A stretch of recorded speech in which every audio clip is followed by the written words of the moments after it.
Perlu.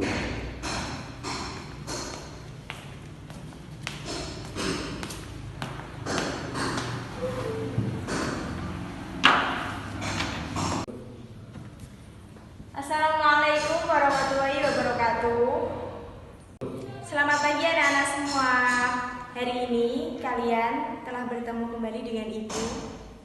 Mungkin yang dulunya kelas 7 pernah mengikuti mata pelajaran SKI Sejarah Kebudayaan Islam dengan Ibu. Tapi mungkin juga ada siswa baru yang masuk kelas ini ya. Ini kelas 8E, betul? Jumlah siswanya ada sekitar 35 kalau Ibu nggak salah. Untuk itu, pertemuan pertama hari ini sebelum memulai mata pelajaran seperti biasanya, lebih baik kita berdoa terlebih dahulu. Seperti biasa, jika dengan Ibu kita membaca surat Al-Fatihah dan surat pendek 1 dan juga kafaratul majelis. Berdoa dimulai dipimpin oleh ketua kelas. Silakan. Alhamdulillah kita sudah memulai pagi hari ini dengan semangat yang luar biasa dari anak-anak semua. Untuk itu selanjutnya yaitu absensi seperti biasanya ya. Kelas ini 8E, jumlah siswanya ada 35. Betul tidak? Nah, hari ini siapa yang tidak masuk ya? Oh, Sylvia. Ya, Sylvia tidak masuk. Kemudian siapa lagi? Anita. Oh, Anita. Kemudian siapa lagi? Mawar. Mawar. Berarti ada 3 anak yang tidak masuk hari ini. Ada 32 siswa yang masuk hari ini. Untuk materi yang akan kita bahas di semester biasa kelas 8 ini, kalian hanya mempelajari satu subbab judul saja, yaitu peradaban dinasti Abbasiyah.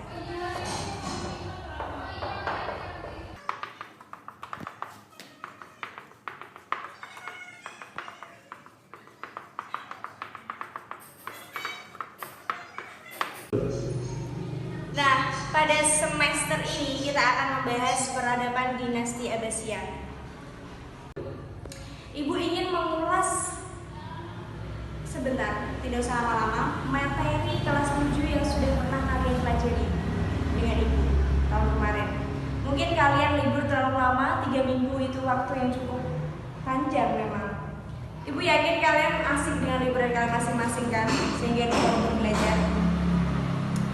Kelas 7 kemarin kita sudah mempelajari apa saja? Siapa yang ingat? Nah, masyarakat Arab sebelum Islam datang. Gitu. Kemudian, dakwah Nabi di kota Mekah, hijrah Nabi di Madinah, kemudian masa Khulafaur Rasyidin, dan yang terakhir adalah peradaban dinasti Umayyah. Dari situ kemudian kita lanjut ke materi ini. Sebelum kita masuk ke materi ini, Ibu ingin memberikan pertanyaan-pertanyaan untuk kalian semua. Yang bisa menjawab pertanyaan Ibu, pertemuan awal ini akan Ibu beri poin 10 untuk satu pertanyaan yang bisa kalian jawab. Pertanyaan pertama, di manakah Nabi Muhammad SAW mendapatkan wahyu pertama dan kemudian tahun berapa itu terjadi? Ya, kamu nak yang di belakang. Betul sekali, di Gua Hiro tahun 611 Masehi. Super sekali, kamu masih ingat ya? Terima kasih. Kemudian pertanyaan kedua, pada saat Nabi Muhammad SAW sudah hijrah ke Madinah, ada beberapa golongan kaum, yakni kaum Muhajirin, kaum Ansor. Siapa yang tahu apa itu kaum Ansor dan apa itu kaum Muhajirin? Apa yang membedakan dari dua kaum tersebut? Tunjuk tangan. Oh iya, Mbak kamu silakan. Betul sekali. Kaum Ansor itu adalah orang Muslim yang tinggal di Madinah. Kemudian kaum Muhajirin adalah orang Islam yang datang dari Makkah. Jadi dia tinggal di kota Madinah. Bagus sekali. Ternyata anak-anak ibu masih ingat beberapa materi di kelas 7 kemarin. Untuk itu ibu akhiri pertanyaan pagi hari ini. Kalian nanti malah lupa hari ini harus mempelajari materi apa. Nah, langsung saja ibu masuk ke peradaban dinasti Abbasiyah. Mengapa sih bu kita belajar di semester ini hanya peradaban dinasti Abbasiyah? Kalian perlu tahu, dinasti ini berdiri sangat lama sekali, yaitu 1258 tahun. 1 abad lebih, bayangkan. Bagaimana tidak kita bisa mempelajari materi ini dengan waktu yang sangat singkat. Kemudian, poin-poin yang akan kita pelajari nanti. Yang pertama, keruntuhan dinasti Umayyah. Nah, mengapa kita harus mempelajari keruntuhan dinasti Umayyah? Karena tonggak awal berdirinya dinasti Abbasiyah adalah karena runtuhnya dinasti Umayyah. Padahal dinasti ini berdiri setelah masa Khulafaur Rasyidin. Anak-anak tahu semua kan? Dinasti ini adalah dinasti yang paling dianggap luar biasa dalam peradaban Islam selama ini. Tetapi ada beberapa hal yang nanti ibu akan terangkan. Kemudian yang kedua, kita akan membahas tentang khilafah yang memimpin pada masa dinasti Abbasiyah, yakni ada 37 khilafah.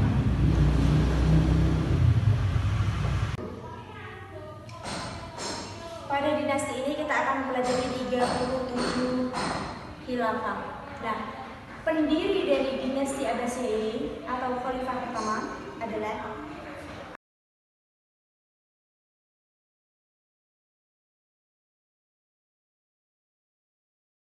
Abdullah As-Saffah bin Muhammad bin Ali bin Abbas bin Abdul Muthalib.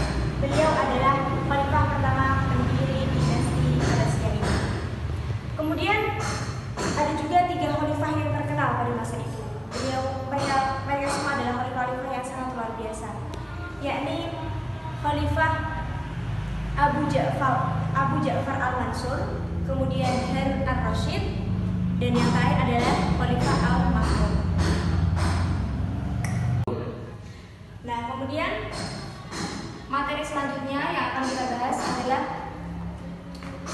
ilmuwan-ilmuwan yang muncul pada masa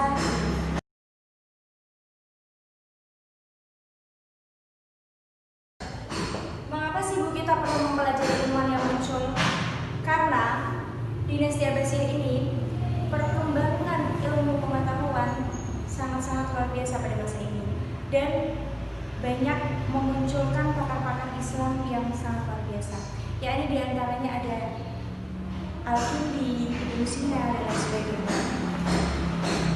Kemudian yang terakhir kita akan membahas kemajuan yang dicapai pada masa dinasti Abbasiyah. Nah, keempat materi yang nantinya kita akan bahas di semester ini. Untuk itu, ibu mulai memberikan materi yang pertama, keruntuhan dinasti Umayyah. Nanti ibu akan berikan tugas untuk kalian semua. Akan ibu sampaikan nanti di akhir sesi pelajaran kita. Dinasti Umayyah ini runtuhnya itu akibat politik dalam negeri. Kok bisa bu? Politik dalam negeri mengakibatkan runtuhnya sebuah dinasti yang telah berdiri begitu lama dan juga sangat luar biasa. Perlu kalian ketahui semuanya, dinasti ini berdiri dengan tujuan ketika pemilihan khalifah pengganti dari khalifah sebelumnya harus dengan persetujuan Indonesia itu bisa dicontohkan dengan pemilu, di mana presiden kita dipilih oleh masyarakat atau rakyat Indonesia. Pada saat Muawiyah bin Abu Sufyan menjabat sebagai khalifah atau pemimpin pada dinasti Umayyah ini, beliau tiba-tiba menunjuk Yazid bin Muawiyah, yakni putra beliau sendiri, sebagai putra mahkota. Apakah tidak menjadi sebuah tamparan yang hebat bagi seluruh rakyat masyarakat pada masa itu? Tentunya.